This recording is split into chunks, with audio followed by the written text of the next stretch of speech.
UFC 235 in the books from T-Mobile Arena. Adam Hill, Heidi Fang here with you, and another wild night of fights. It always is, it seems, when Jon Jones is in action. It always is when the UFC is at T-Mobile Arena. Jon Jones retains the belt.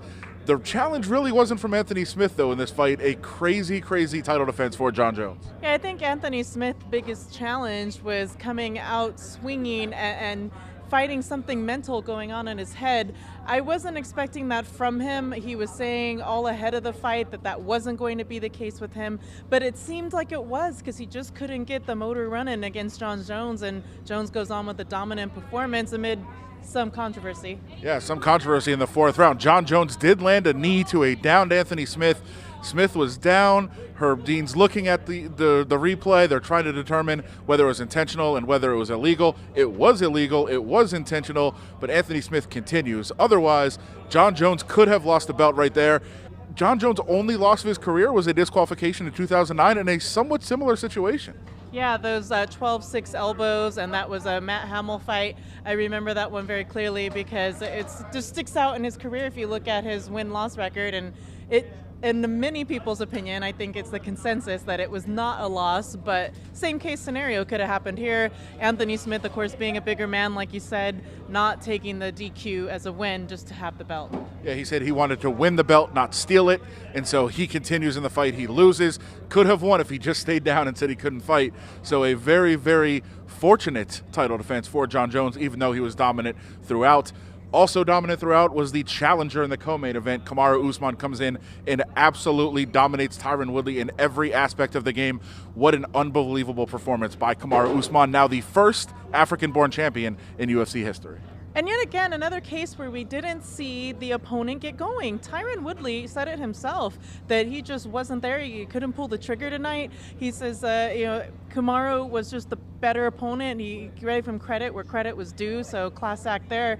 But I would like to see that fight again. I just can't explain what happened with Tyron. He was dominated throughout, and that's not what we've ever seen from him as a performer in the octagon. Yeah, certainly an odd performance from Tyron Woodley. Just did not have it, was not able to stop takedowns from Kamaru Usman, and we've seen Tyron Woodley be a dominant wrestler throughout his run as champion and throughout his entire MMA career.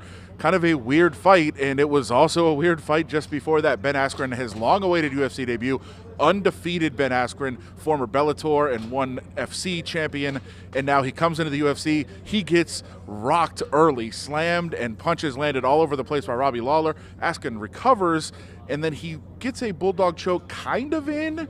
We're not really sure. It looks like maybe for a moment Robbie Lawler's arm might have gone limp. Robbie Lawler said, "I wasn't even in a choke. I was fine."